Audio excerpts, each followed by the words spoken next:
superstar goalkeeper, passionate leader, the captain of our ship. Please put your hands together for this first speaker of the night, Bria Schraeder.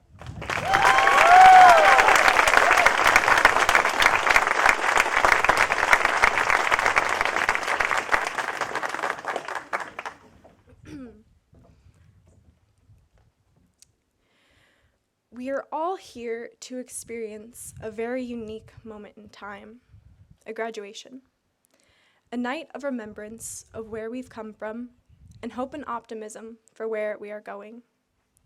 Despite this, it is difficult to appreciate these moments, as they have the tendency to slip away quickly. And I believe that humans are responsible for this brevity, because our species classify time as something which consistently ends. The second ends, as does the minute, the hour, the year, and so on. Our lives are constantly ending, and this has been one of my largest struggles. How can you find meaning when it all slips away so fast?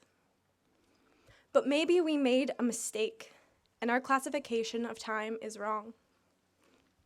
Maybe it isn't meant to consistently end.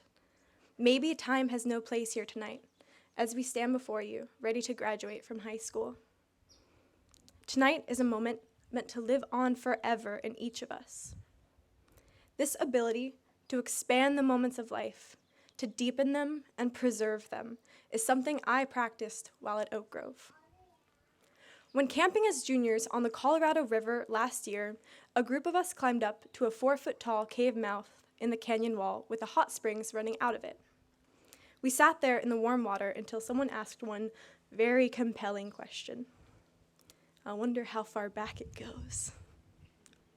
We had no idea, but we were excruciatingly curious. We didn't know where we'd end up. We didn't know how many human bodies we might find. We didn't know how long we'd be gone, but Will was distracted, so we ventured in despite it all. We grabbed each other's hands and formed a chain, crouched down, and began edging along the wall. All we could see was the red glow of Rio's headlight, and with each step deeper into the tunnel, it became hotter and hotter, as hot spring tunnels apparently tend to do. We were soaked in the water from the steam, but we still continued, and laughed, and screamed. But finally there it was, the end of the tunnel, 10 meters away. We could barely breathe, but we all sprinted to touch the back of the wall. We ran our hands over the calcified minerals and smiled at each other, happy. Then, a half-second later, we turned and ran as fast as we could until we emerged back into daylight and dove into the river. We didn't know it, but that day we created something very big out of the very small.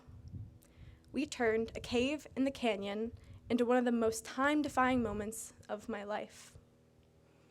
And tonight, we are all presented with another small cave, this graduation, which is arguably negligible in the larger scope of things. However, we have the ability to shape it into something infinite. So do not be sad because you feel that something is ending. Try to appreciate the enduring effect it will have inside of you. And this is the only solace that I have tonight, because I can't bear the idea of leaving, that I won't have my mother, my brother, or other loved ones with me in college. However, when I remember these little moments, and every endless second I've spent here with them, it gets a bit easier.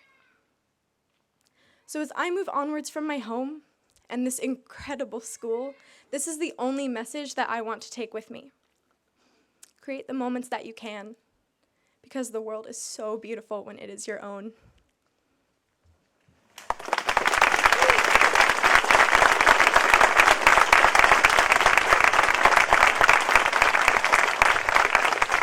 Thank you.